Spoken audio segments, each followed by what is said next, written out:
Hey guys, welcome back to Overtakes. This is Kel. And this is Misfit. And we are here with our power rankings after week 1. Okay guys, here's part 2 of our power rankings. Spots 10 to 1. And this one's a little bit long because we go on a couple of sidetracks, but not a big deal. And here you go. Let's go with the next team on our list that made a big jump. And that is the Paris Eternal. Yes. Goats. That's all I got to say. Mm-hmm. And I'm also going to throw this out there. For as much talk as everyone talks about Korean Overwatch, this meta, goddamn, the fucking EU tanks are dominating. Yes. I mean, if you look at Fusions, Paris, you know, their tanks, Ben Best, they were just, I mean, and they fucking clobbered London. Yeah, they did. And London does not, they are not like good London. Goats. No. They did not. It's not good. No. Yeah, I mean, like they just, Paris looked really good. Like they were much stronger than I was anticipating them being. Yeah, and their supports are insane. Mm-hmm. I'm loving watching some of these guys play support. You're going, oh my god, these guys are so good. And then you're doing okay, there's 4 teams that you could have been on last year, but why weren't you there? I mean, age restrictions aside and all that stupid stuff. Right. You're going, but like who really stood out for me with them was Cruz, especially. Oh, Cruz was awesome. He was incredible. Unbelievable.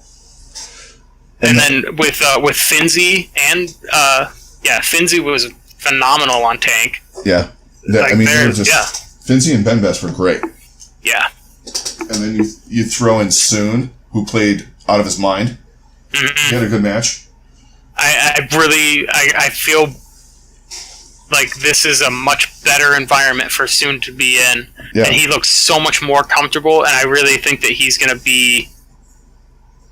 Like, this is the potential for him to be what we've thought he always had potential to be. Yeah, exactly. And it's just... This meta is perfect for them. Yes. If it changes, I don't know what's going to happen. I don't think they're going to be terrible. Honestly feel like they are...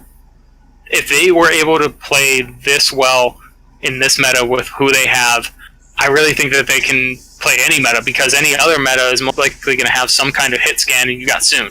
Yeah, that's true. And you also have Shadowburn.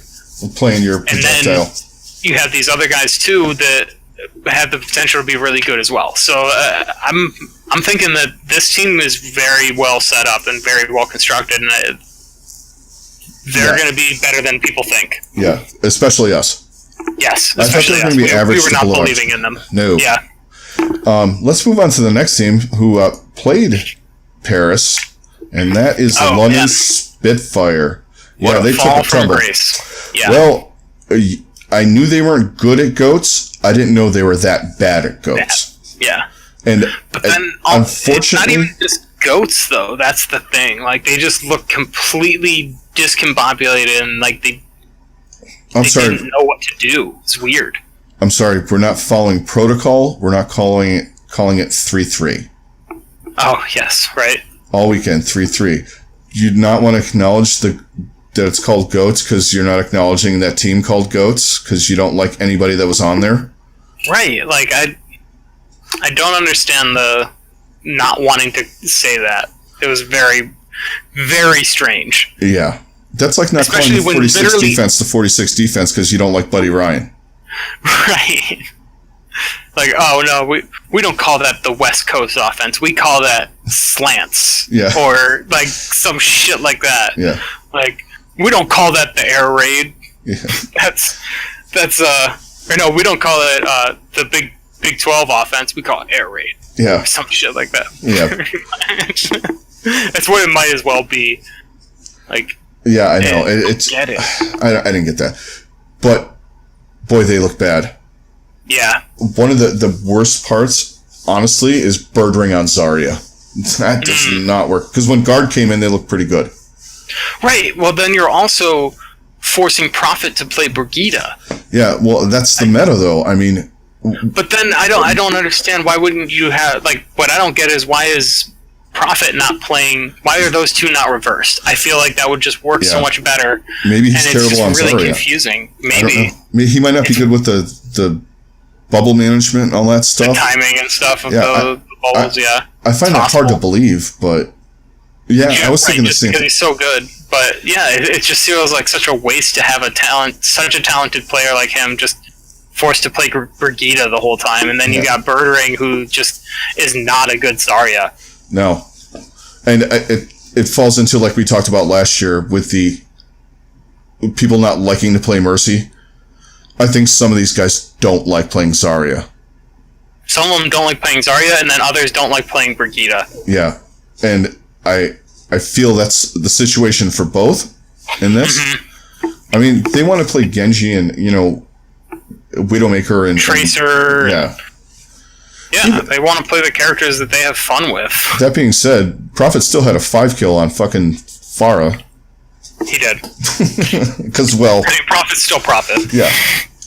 Yeah, and I feel like if he... Sometimes I was watching some of those things, even when he got off Brigitte, I was like, okay, they have a shot now. It's not like he's terrible on Brigitte either. It's just like... It's wasting somebody because it has to be played. Right. So it was just really confusing. It's disappointing, but in this meta, that's where they are. Yep. And unless they get dramatically better at it, or the meta changes, they're going to probably stay there, probably even fall lower than they are. Yeah, because unless and you could see them trying to force some changes. Right. Because the maps and stuff they won were maps where they could run different stuff. Mm-hmm. And that's the thing with this team is, like, they remember how many times they looked like they were totally done. Can't believe it that they're going to fall so hard. But you know what? They figure it out eventually. They figure it out, exactly. And, like, they are a slow burn team. Yeah. But when they get it together, watch out. They're going to be really good. They got to get together fast, though. They really do. Because they don't have as much time as they did last season. No, and there's a lot more teams that are as good as them. Mm-hmm. Speaking of teams as good as them, if not, we have them better. Yep. Let's go, dude. Let's go, dude. Atlanta, we got Atlanta. Yep. Okay, they had a practice match against Florida. I mean, we got to see DeFran pop off. Yeah. Pun intended, too. I mean, that tour was sick. I'm sorry. And if they not only did he pop off, that whole team just dominated Florida. Yeah. Like, they have a bunch of guys on that team that got that attitude, that not cocky, but like it's kind of we know we're good and we're gonna fucking kick your teeth in. Yeah, and then they meme you. Mm-hmm. And let's as for as much as talk about DeFran not playing, he played pretty much every fucking map. Right? And I love his Zarya is sick. Like, how people didn't see that coming, it just blows me away. It's like, especially if you watch the stream. He's not going to ride the fucking bench. You all know this. It's not going to happen. The dude is just too freaking good. And then, like, everyone's like, oh, I don't think his hero pool is going to be good because he's just a really good soldier player and it's just not going to translate to anything else and blah, blah, blah, blah. And, like, no. This dude's hero pool is insane. And when his head's together like it was this weekend, you can't beat that guy. Yeah, he's ridiculous. And then you surround him with all these other players that are really damn good too. Yeah. And you've got a recipe for a really fucking good team. Yeah. I mean, Erster is a beast. Masa's underrated. Masa was a fantastic pickup for them. Dogman is a very good Zenyatta. Yeah. Daco and Pokpo, both of them. Yeah, they were great. Fantastic. Kodak, when he was playing, was really good. So they've got a really nice support line. Gator was really good for the couple of maps that he played. Like, this team looks fantastic. Top to bottom. They were just good. It's like actually more than good. They were great. I mean, yeah, they lost to Philly. They lost to Philly, but Philly is one of the best teams in the league, and the fact that they went toe-to-toe with them as hard as they did and took it as far as they did, that really impressed me, and I feel like this team is going places for sure. Yeah, they're going to give people fits all year. Yeah, they really are.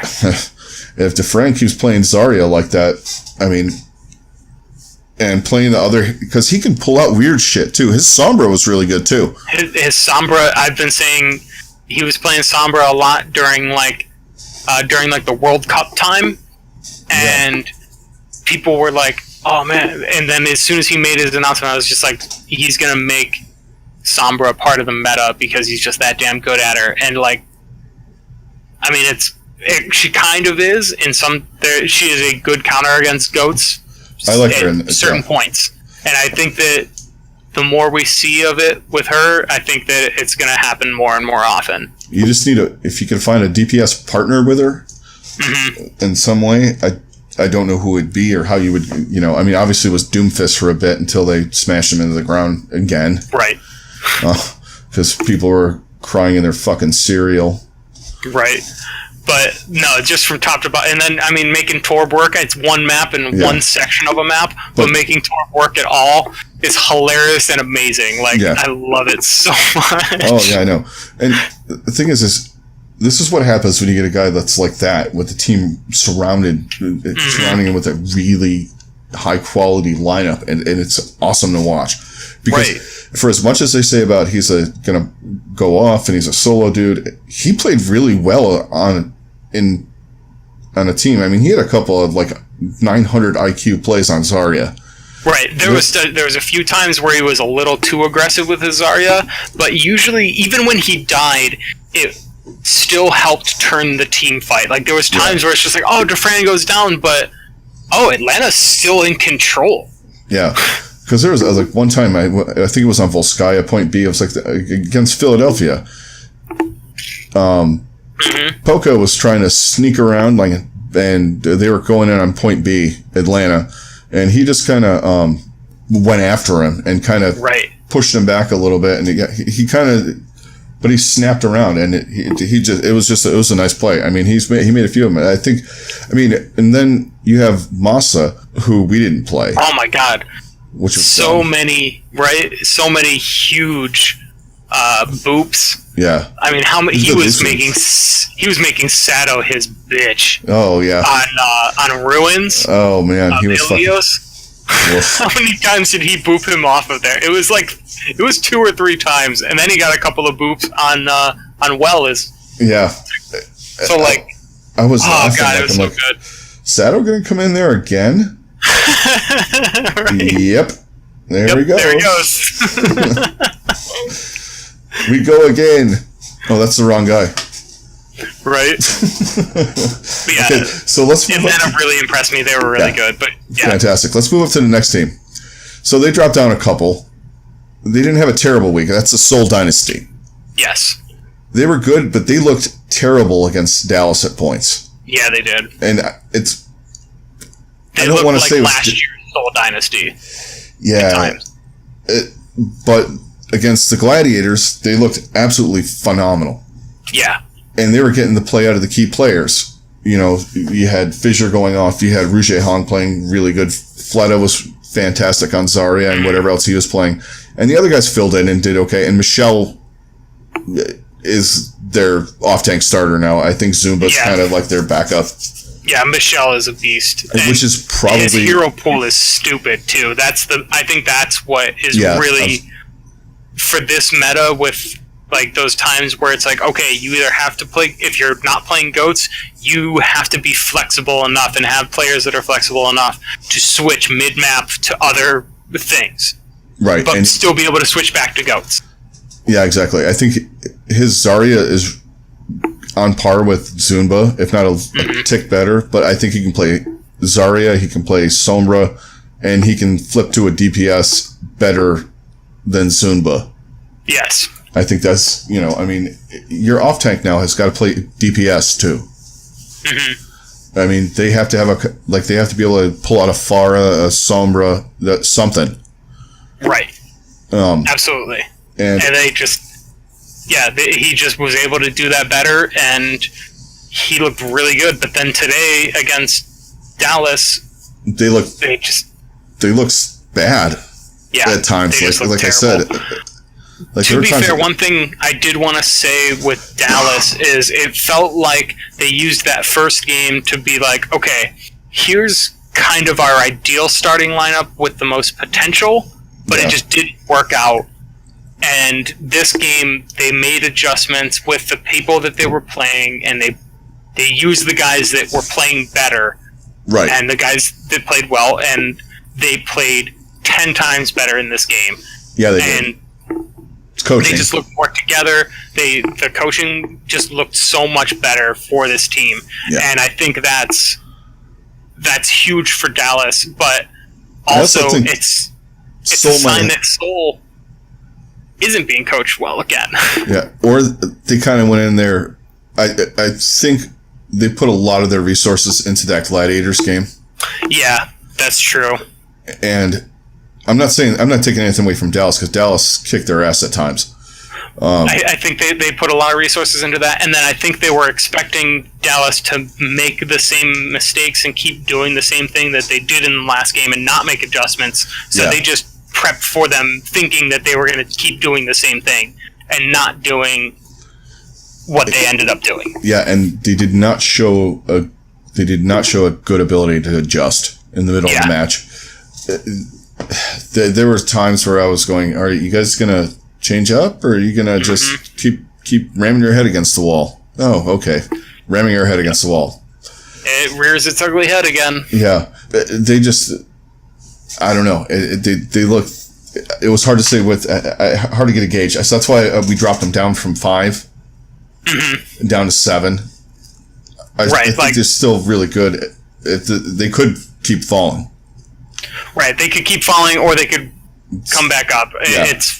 But if they play today, was just not a good sign, and they very much have the potential to fall very quickly if they come out like that again next week. And where conversely on Thursday we were like, whoa, all right, Seoul looks really good. Well, they looked like they were about to meet what we expected them to be. Yeah. And they looked really good, but was that just because they had such an extended time to prepare? And I wonder if they're going to be one of those teams where when they play one game a week, that's when they really excel. Yeah. Like, I feel like those 2 games might be what undoes them. Yeah. When they have to play multiple games in a week. You got to work on that. I mean... Yep. You can't let that be your thing. And then next week they have Chengdu, so I don't think that's going to help us get a better picture of them. Yeah. But it might. It might. They should beat them. Yes. If they don't beat them, then it's not looking good. No. Yeah. But now let's move on to number 6. Another big jump team. Yep. Hangzhou Spark. Yeah. This team looked really fucking good. Yeah, I had them going 0-2. It was just I thought the Valiant were a little bit better, and I thought Shanghai could pull something out just for nerves and all that stuff. I thought it was going to be more of that. I picked Shanghai to win the first game, but I picked them to beat the Valiant because I felt like they weren't going to lose both games, just because I knew they were going to be good. I just wasn't expecting them to be this good this quickly. Yeah, and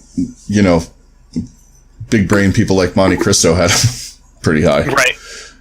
But like with them, they just looked so disciplined. Yeah, and they did. Like together. They had that feel like New York did last year to start a little bit. I'm not going that crazy. Right. But they came out and like, okay, they know what they're doing. There was a cohesion I was not expecting. Just knowing where each other is going to be and just making the right decisions at the right times. I was not anticipating them being that tight already. No, and especially with all the language things that they were talking about and all that kind of stuff. Well, there wasn't a ton. I mean, you have Chinese and Korean, but I mean, Gushue looked really good. I'm glad they put him in there. he had a really cool tweet, like, that I dreamed of this and like the whole thing, and he was excellent. Yeah. And so was Rhea. Yeah, Rhea was really good. But then their Godsby was stupid. Godsby was incredible. But honestly, their healers are what impressed me the most. Yeah. Bebe and IDK were phenomenal. Yeah, Bebe especially. He was nuts. Yes. They were... I knew they were going to be kind of good. I was reluctant on putting them too high. I thought the expectations were a little much. Right. But... Because it's so tough to know when they're just coming out of Korean contenders. And so it's hard to get a judge. And wherever else those guys came from. So it's hard to get a judge because, like, okay, they weren't in the league last year. How dominant are they really going to be able to be? And obviously, we know very. Yeah. This team is really freaking good. They are really and good. I feel like they're going to get better too. They run the 3-3 thing. There, I said it right. They run that GOATS or whatever the hell you want to call it. They run that type of comp really, really well, really coordinated. And, and I kind of got over, like, being on social media and these people that think they're fucking the all-powerful, all-knowing bullshit people about Overwatch League saying how awful everyone runs GOATS and LOLing and all that stupid shit. Look, these guys will wreck your Masters fucking team that thinks they know how to run GOATs. And I'm talking about Florida. So you're not the master of everything. It's just, was it the greatest? No. These guys also were just playing on ladder. They weren't I want to see one of these guys that thinks they know everything and get up on a stage like that with all these people yelling in their face and play GOATs better than them. Let's see it. Right. I agree. Anyway, I'm sorry. I just had to get that out of the way because I got over, everyone saying how much they know about GOATs and how much better that...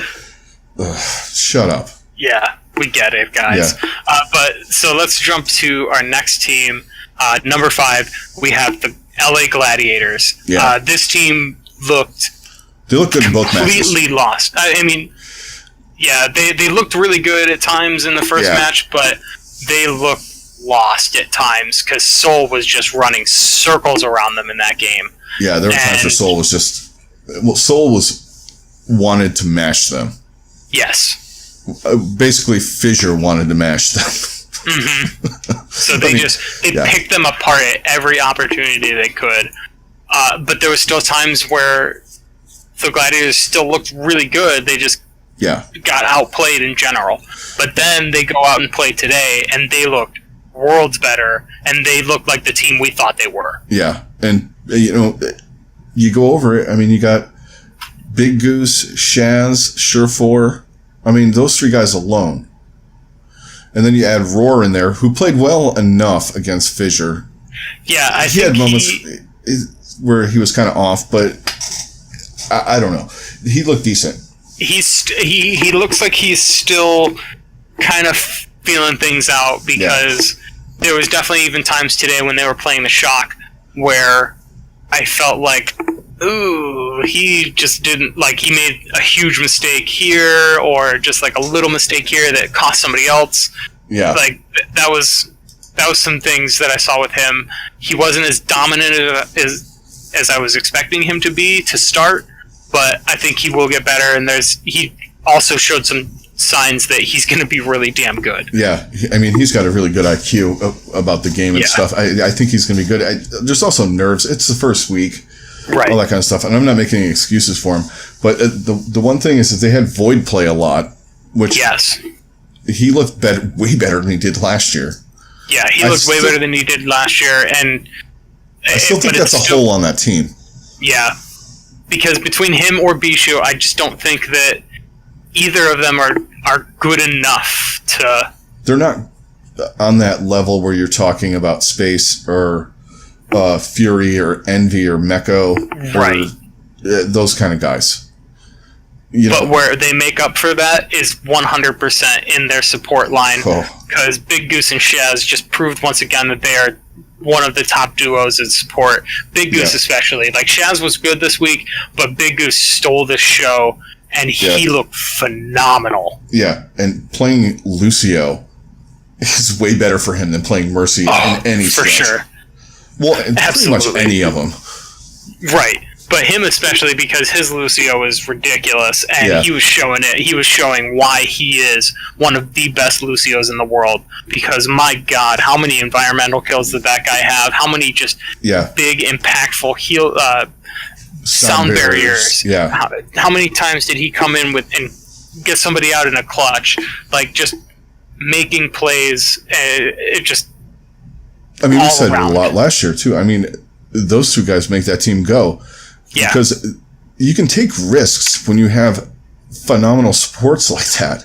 Right. And then they can take risks too, because they've got each other's back. Like, there was times where Big Goose was going in there, I'm like, oh my God, what are you doing? And then he'd like boop somebody into the well, or like boop somebody away and put them in bad position, and then his team would pick them off. Like, it just phenomenal play from him. Yeah. And Shaz was, Shaz. Yeah. Doing his stuff. And, Surefour, he's got a lot of... he wasn't like, doing... It wasn't a Widowmaker thing this weekend, so you're not getting, oh my God, that play was so psychotic. But, I mean, everything he played pretty much better than the other guy on the other side. Mm-hmm. Do you know what I mean? He always kind of does that. Right. He always kind of like rises up to the competition. I think the one thing with this team, especially Surefour, Surefour played really, really well, and his hero pool is just ridiculous. Like, he's just one of those guys. Like, he can play any meta because he's just that good at so many characters. But I think what really held this team back at times was hydration. Honestly, he was probably their weakest part, because Void was. He was good enough. Good enough, yes. But there was times where hydration was just getting focused, or just in a position where he was getting picked off very quickly, especially as Brigitte. Yeah, his Brigitte wasn't that great last year. Yeah. I mean, when he played her, which wasn't often, but... And I get why they have him playing Brigitte, because they want that flexibility for the times when you don't want to play Brigitte, but... Oh man, it was rough at times watching him try to do it. He was not great on Brigitte, but the thing is he pops off when he gets a switch. It's like the London thing. When they get off that goats, London goes crazy, like the DPS guys. I think he's one of those guys too. He's not great at Brigitte because he doesn't like playing it, kind of thing. And I mean, we'll see what happens when Decay comes in a couple weeks, if he's going to fill in for hydration, or if he's going to split time, or the three of them are going to kind of rotate around.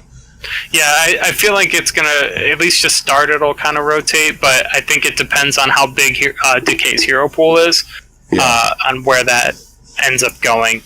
Yeah, he's a hit scan, and hit scan guys are great at Zarya. They just got to learn they got to learn the bubbles and economy, like we were talking about that before, just because they have the tracking. Right, exactly. Okay, let's move on. So let's move on to number 4. We have a team that is, again, another expansion team, but played even better than we thought they would. Yeah. And that's Vancouver Titans. They mashed. Yeah, they did. And they let you know it, too. Woo. Right? This team is good. Yeah. They were dominant. I mean... Because, Shanghai looked like... It's not like they rolled over... Like, they rolled them, but, like, it's not like Shanghai just rolled over and let them beat the shit out of them. Like, they just got dominated. Yeah, like, there was only, like, the one... I think it was... What was it that... we were talking about earlier. Gamsu came in. We were talking about Shanghai. I mean, that was the only time they looked bad. Right. Or marginal, even. The rest of the time, they just absolutely dominated. But they just got outplayed, like, just straight up. Vancouver just outplayed them, and they looked... like, there was nothing Shanghai was going to do. No, there was no way. I knew that after about the halfway through the first part of Busan. I'm like, yeah, that was a dumb pick. Right. I think I just did it more out of idiocy than like logic. But now I'm making excuses now. But anyway, I make a stupid pick. I gotta own it. Anyway, Vancouver though. So their tank line, like, did you see a flaw? No. That was the thing. That's the thing. Like this team just from top to bottom looks so freaking good. And this also falls into they were playing during the GOATS thing, and like everyone said, you know, and right. you could tell. Oh, absolutely. And contenders, they all played together, and that's, you know, half the battle is the stupid coordination and the communication and all that. Oh, especially like with that setup, the communication is so vital, and like knowing who's where, who needs to be where they need to go, knowing where the other team is, and like how you have to approach them, it just requires an insane amount of coordination, and they were so well coached and just so cohesive. It was crazy. It's good. Now, they're good. I can't wait to see them play some of these other teams. Like when they start play more. Yeah, exactly. We only got to see one game. Yeah, I know. And it was a team that had no main tank, but I'm not making an excuse for Shanghai either. That's a lot easier, especially when you got a god level main tank like Bumper, you know, and you're like, they're kind of fucked. Yeah, no kidding. Yeah. But let's move on to number 3. This is a team that had a huge jump for us, especially, and as much as we hate it, San Francisco Shock. This team is really fucking good, and I hate how good they are. The bros by the bay. Right? Oh, God. They look good, though. I can't lie. They absolutely mashed Dallas into the ground without even holy shit. That was an ass whooping. But the one thing, they made some questionable, like they beat Dallas into a pulp.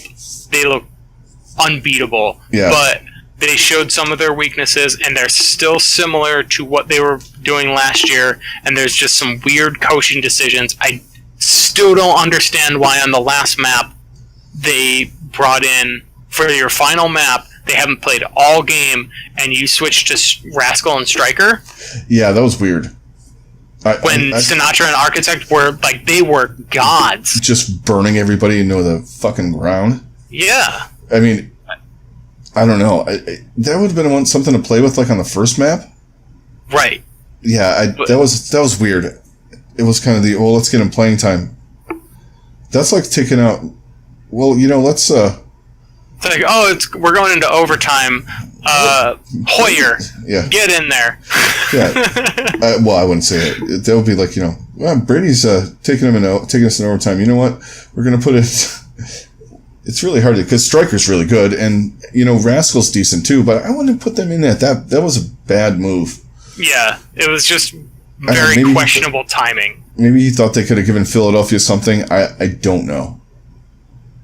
Yeah, I don't know. It was strange, but what really impressed me the most from this team, Smurf played really well. Yeah. Between Smurf and Super, I was very impressed, and honestly, I feel like we're going to see more Smurf than Super. Yeah, I think we're going to get to that point too. Yeah. Super's really good at times. Yes. It's the consistency with Super. It's like almost like keeping his head in the game. Mm-hmm. And then sometimes you're like he's one of those guys, you don't want him to play too good because he gets big-headed a little bit. And he puts himself in bad position and overextends. Yeah. Yep. And Choi Hyobin learned some stuff over the offseason. Yeah, he did. My God. He looked way better than he did last year. I think that's what stood out the absolute most to me is how well Choi Hyobin was playing. He's got a sick wrecking ball, too. He does. His wrecking ball is really fun. Yeah, and Gamsu's got a good one, too. And these guys... Actually, the wrecking ball that really impressed me the most this week was Envy. Yeah. Envy. Well, his is a ridiculous. Murder machine. Right? Anything that's in a mech, he can play. Right. Well, I think he's a good hit scan, too, because he played McCree a little bit, too. Yeah. And speaking of that, McCree, dude for Vancouver. Oh, no, Stitch. Stitch. Against, they were on Dorado. Against, now, do you saw the play? I did not. Pull up the clip on Twitch. You'll see what I'm talking. We're going to backtrack a little bit here, but I just wanted to bring this up because this is something that we've all had this guy in the match. The switch to McCree, I'm getting killed by Pharah and Widowmaker guy. Well, Stitch showed all of you amateur McCrees how to do it. They were on Dorado against Shanghai. Basically, they had to get to the door or a little bit past the door, and he, basically loaded up his ult. He had a couple of clutch kills, and then with the high noon, took out the Pharah Mercy, and then 2 headshots took out the Widowmaker, and just called it a match. So, if you want to learn how to do that, just watch that clip, because it was insane. Okay, back to San Francisco. Like I said, it's what you tell people to what you want them to do as the hit scan to get rid of those people. Right. Yeah, ridiculous. But going back to the shock. Yeah. They just looked fantastic, as much as I hate it, because they are just so cocky. It's mostly Sinatra. I just really don't like that kid. I really don't. He's so fucking good at Zarya, but God, he just has such a punchable face. He really does. Just that little, that know-it-all smirk. Oh, yeah. God, he makes me sick. Yeah. But he's so good. Yeah. It's the worst. I know. They look phenomenal, and I was reluctant to put them up this high, but there's no way I couldn't. They proved otherwise, that they are just that damn good. And they lost one match this week, too. They lost, but they still moved up that far because they just looked that freaking good. And we ended up actually moving. They jumped up ahead of the Gladiators, who beat them. Yeah. Because they have so much potential to be even better, too. They look better in their loss than the Gladiators did, is really what it boiled down to. Right. And the only reason why Vancouver didn't go any higher is because they only played one. Because they only played one game. One match, yeah. Yeah. But the other person with San Francisco I just have to mention is Architect. Yeah. We told you so. He is everyone's like, oh, he's not going to... No. Architect is one of the best DPS in the league. Shut up about it. I don't want to hear it. He's so freaking good, and he plays so many different characters so well. Blows my mind how stacked this DPS roster is. Yeah, and in a non-DPS meta. God forbid we go if we ever went to a 4 DPS thing, holy shit, people would be in trouble. Boy. Yeah. If that's ever a thing. Yeah. God help everybody. Because just a real quick their supports looked excellent too. Yeah. Sleepy and Moth were popping off. Moth especially looked really, really good. And he looked great. And then Violet, I don't think Savage yet. Or did he play a little bit?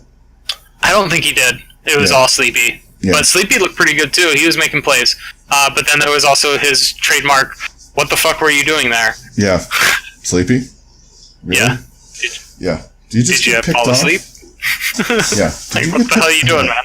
He always has why is Sleepy dead? Right. He was like the charging quick play Zen. Right. He really was. Why are you out in front? Okay. But when he's there and he's in position, he's so freaking good. It's crazy. Yeah. They look dominant, and I don't want to say it, but yeah, they're 3. Yep. Number 2, we have the Super Bowl losers. Yeah. Basically, Philadelphia Fusion. Holy shit! This team is still really, really good. And a lot of their players are underrated. Yes. I think. Like Boombox, the thing people forget about Boombox is that he was one of the players I wanted to talk about because they forget that he's a really good he's a really good DPS player too, which you need that in your flex support. Yeah, absolutely. Because they got to play Sombra, or they got to play, flip to a Tracer, or he plays a good Roadhog. There's just all the stuff he does, and he was phenomenal this weekend. Just the versatility that he brings is unreal. But him and Neptuno especially is really coming out to shine with this change. Like he was probably the most fun Mercy to watch, but man, his Lucio is good, fun as fuck. All these guys play great Lucio, They do. Something we didn't get to see enough of last year. That I do love about GOATS is we are getting to see some fantastic Lucio play, and I am for it. Yeah, and when they run the Ana in there too, there's some stupid Ana play.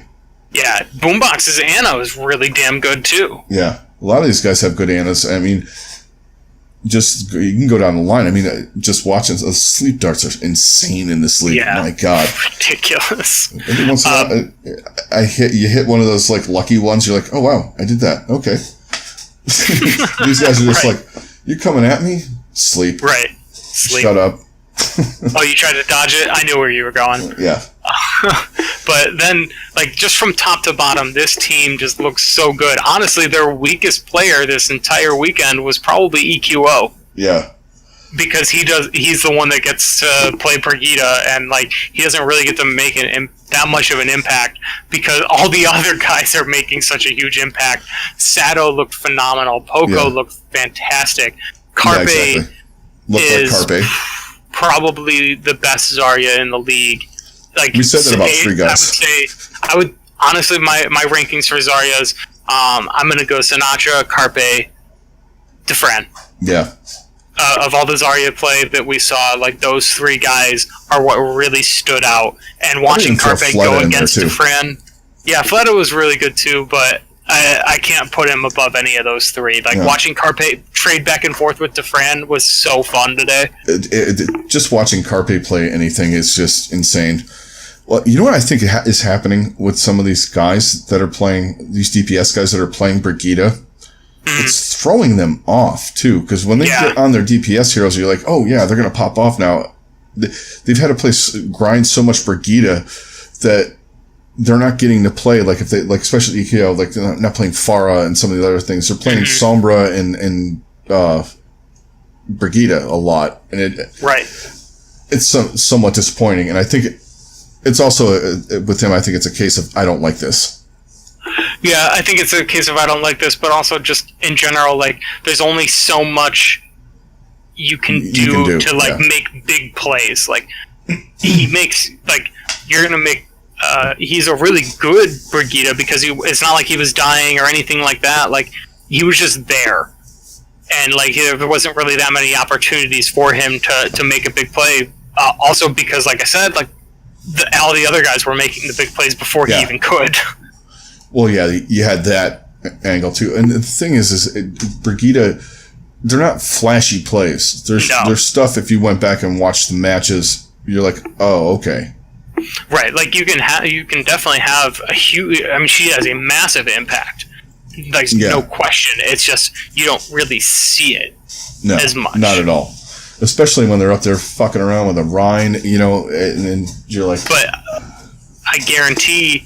He was a huge reason why Poco had so many Diva Bomb kills, and Carpe was able to build up so much energy and all of that stuff. He was making an impact, and you just don't get to see it. So that's disappointing. But seeing all the other guys is awesome, and this team is just from top to bottom. They're really good. They're really good there. That's why they're 2. And they were consistent this week. Mm-hmm. You know what I mean? And that was their biggest question that we had last year is their consistency, and it seems like they have finally hit that, and this team is they're rolling. Yeah, they are. Speaking of rolling, team with the bye week is at number 1. And I joke around with the bye week thing, but Boston is better than we thought. They had to grind out a 2-1. I mean, the Justice were terrible. They took a map from him, which, I was kind of thinking about it, but if you go back and watch, there were a couple times where they were trying to see in that match, they knew they kind of had it. I think whoever was announcing it might have been Hexagrams. It was or no, it was the guys from Contenders. Wolf. It might have been Wolf. Oh, yeah. Those guys were great, by the way. They actually were really good. I liked them a lot.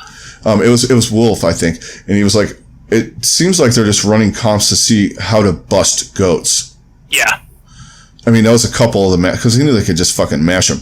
They were insane this weekend again. By the way, here's another right one for us. Libero. Yep.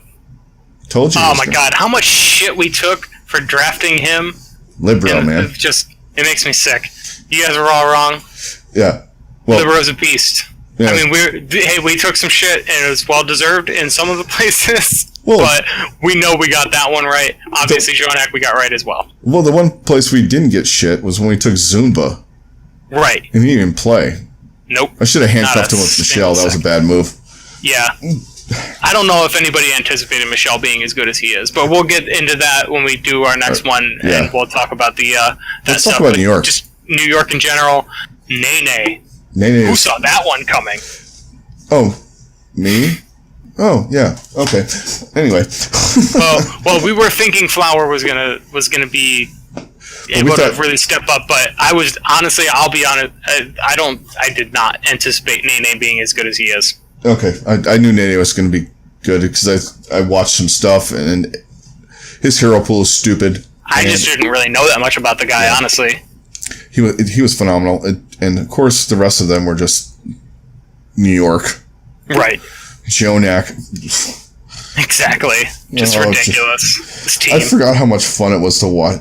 He made it actually fun, even last year. He's the only guy ever, except, there are a couple of guys this week who are not Jonak clones, so to speak, but it was kind of like when Lawrence Taylor started doing when they came up with the scheme to put him as that edge rusher from the linebacker position that nobody was really doing consistently all the time. Jonak's him. Yeah. You have other guys that are, that come along that are great. But Jonak's like the OG, and just watching him. Oh man, his right clicks are still the best in the league, man. Like he's the OG in the sense that he has changed it so much that you see how powerful. Even up to this point, Zenyatta wasn't a huge part of goats. The comp the goats. It was a lot of Ana. Yeah, and I was really expecting to see more Ana, but the Zen part of it is it's ridiculous. And then you throw in, it adds another defensive vault. Yeah. You have more damage output, and I think that's where it really comes through. Yeah, with these guys for sure. Especially with them, because they are so good at picking off whoever he puts his Discord on. Yeah. It's stupid. And the amount of resources they feed into him too. Mm-hmm. I mean, and then you get him behind barriers and stuff like that with protection. Right. Oh my god. It's insane. Nightmare for you. This team and is so ridiculous. Meko and Mono played well too. Yeah. I know a lot of people were saying Meko was kind of, and I don't know. I watched him. I thought he was solid. Yeah, they were really good. That's probably one of the weakest parts of this team, but every team has a weakness, and that's still not that much of a weakness. He's in the top half of the league. Yeah, for sure. That's horrible when your weakness is that. Right. And Libero too. He's a liability. Oh yeah. Yeah. Indeed. All right. I don't know whose jersey I'm going to buy first. Envy's or Liberos or Profits. Probably. Oh yeah. I'm gonna get a swoosh jersey. Gooshway. I'm gonna get the hat now. I feel like you're just gonna end up saying fuck it and getting a Gooshway jersey. Yeah, I could. Because it took me a month to figure out how to say his name. Right. All right. It would be Envy first. Yeah, Envy's that's what I'm thinking too. Envy's awesome. Yeah. Thanks a lot for joining us on our power rankings. We hope you enjoyed. Don't forget to hit a like, hit a subscribe if you're on any kind of sound media, let's call it. Your different iTunes and Spotify and all that. Don't forget to rate us. And, as always, leave comments. Thanks a lot for all of your support, and we will see you later on the week with all of our picks and fantasy stuff and all that, which we really didn't dive into yet. Touched on it a little bit on the stream, but we'll talk more about it at the end of the week before the matches start. And you guys have a good one. Yep. Catch you guys in the next one. Later.